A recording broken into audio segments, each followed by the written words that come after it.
Bonjour et bienvenue dans le magazine des Français de l'étranger de septembre 2018. Comme chaque mois désormais, nous débutons le magazine avec un édito signé par Charles-Henri Chenu, avocat des Français de l'étranger. On le sait, Emmanuel Macron s'est engagé à doubler le nombre d'élèves dans les lycées français de l'étranger d'ici 2030. Il y a quelques jours, le président place à nouveau l'enseignement français à l'étranger au premier rang de ses ambitions. C'est donc une priorité affichée, une priorité clamée par le chef de l'État. Pourtant, en juillet 2017, le gouvernement a amputé de plus de 8% les subventions publiques destinées à ces lycées français. Coupe franche, mesures d'austérité qui ont déclenché des grèves et qui ont causé la suppression d'au moins 340 postes d'enseignants. Or, hier, le Sénat vient justement de rendre un rapport sur nos lycées français à l'étranger. Et à la question de savoir si ce réseau a finalement les moyens de ses ambitions, la réponse est catégorique. Non. Selon cette étude, les charges et les dépenses de personnel ont augmenté de presque 20% en 5 ans. Et ce sont les familles qui directement supportent cette hausse de coûts par notamment une augmentation des frais de scolarité. Alors qu'un élève français à l'étranger coûte 4 fois moins qu'en France. La situation n'est plus du tout tenable. On sait que le doublement des élèves voulu par le président Macron ne conduira pas au doublement des subventions. C'est impossible. En revanche, que le désengagement financier de l'État cesse immédiatement et que les crédits publics soient sanctuarisés définitivement. Sauvons les meubles et les cahiers. C'est urgent. Au sommaire de ce mois, l'annulation sénatoriale de Jean-Pierre Bansard, puis une nouvelle étude, comment les expatriés sont perçus par les locaux. Le Quai d'Orsay ferme également brutalement l'Institut français de Naplouse et fait du consulat de France à Jérusalem l'ambassade de Palestine. Enfin, les résultats du baccalauréat 2018, résultats excellents dans les lycées français du monde. Bonne nouvelle pour les Français d'Amérique du Nord.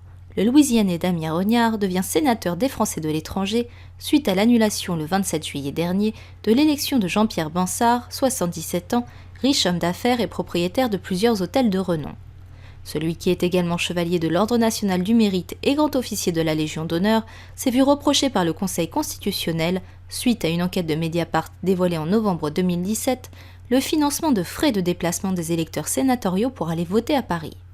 Condamné à 1 an d'inéligibilité, M. Bansard cède donc la place à M. Rognard, chef d'entreprise, conseiller consulaire Les Républicains de la Nouvelle-Orléans et conseiller à l'AEFE des États-Unis. Avec Roland Lescure, les expatriés français ont donc désormais 2 parlementaires basés en Amérique du Nord, de quoi faire entendre leur voix jusqu'à Paris. Que pensent les locaux des Français de l'étranger ? Si la question vous interpelle, sachez qu'une nouvelle étude de la société Aetna International, publiée en août dernier, révèle comment les expatriés estiment qu'ils sont perçus par les autochtones aux États-Unis, en Chine, à Singapour, à Dubaï et en Inde. Résultat, alors que 38% des expatriés aux États-Unis estiment que les habitants les voient comme un fardeau, cette préoccupation ne concerne que seulement 4% des expatriés à Singapour. A contrario, 69% des expatriés sondés vivant à Dubaï estiment que les locaux les voient comme vitaux contre seulement 13% des expatriés en Inde et 14% de ceux vivant en Chine. Autre exemple, 41% des expatriés vivant en Inde considèrent que les locaux les imaginent comme insensibles contre 18% au Royaume-Uni. Un bilan qui diffère donc énormément selon le pays et la culture d'adoption. Les résultats complets de l'étude sont visibles sur www.aetnainternational.com. Coup de tonnerre pour les Français basés en Cisjordanie. Après 30 ans d'existence, le Quai d'Orsay a décidé, le 31 juillet dernier, de fermer le centre culturel de Naplouse. Si aucune explication officielle n'a été donnée, les autorités françaises justifient la fermeture de l'Institut français par une question d'organisation. Elles affirment que la présence culturelle française dans les territoires palestiniens reste forte, avec 3 autres instituts français. La raison profonde qui aurait motivé la fermeture serait en fait surtout sécuritaire et la conséquence du récent scandale de trafic d'armes qui a eu lieu dans l'Institut français de Gaza. Perçu par les étudiants, les professeurs et le personnel comme un véritable abandon, une pétition a été lancée pour informer le consulat général de France à Jérusalem du désappointement causé par la fermeture de cet établissement dédié au rayonnement de la culture française. Les bacheliers français de l'étranger ont de quoi être fiers.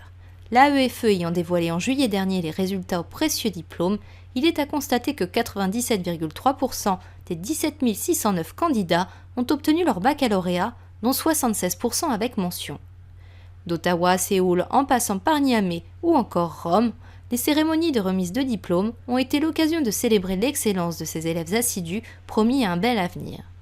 À noter, parmi les candidats, plus de la moitié ont la nationalité du pays d'accueil, 40% sont français et 10% sont d'une nationalité tierce. Bravo à eux.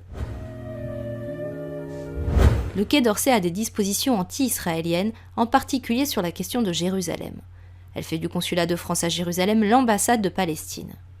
Fin août, le député de la 8e circonscription des Français de l'étranger, Meir Habib, a dénoncé sur i24 News l'impartialité du ministère français des Affaires étrangères sur le conflit israélo-palestinien. Aujourd'hui, le Quai d'Orsay a choisi, et on a cette ambiance qui est mauvaise, on boycotte Israël à droite et à gauche, alors que c'est interdit et on continue à le diaboliser, a déploré l'homme politique.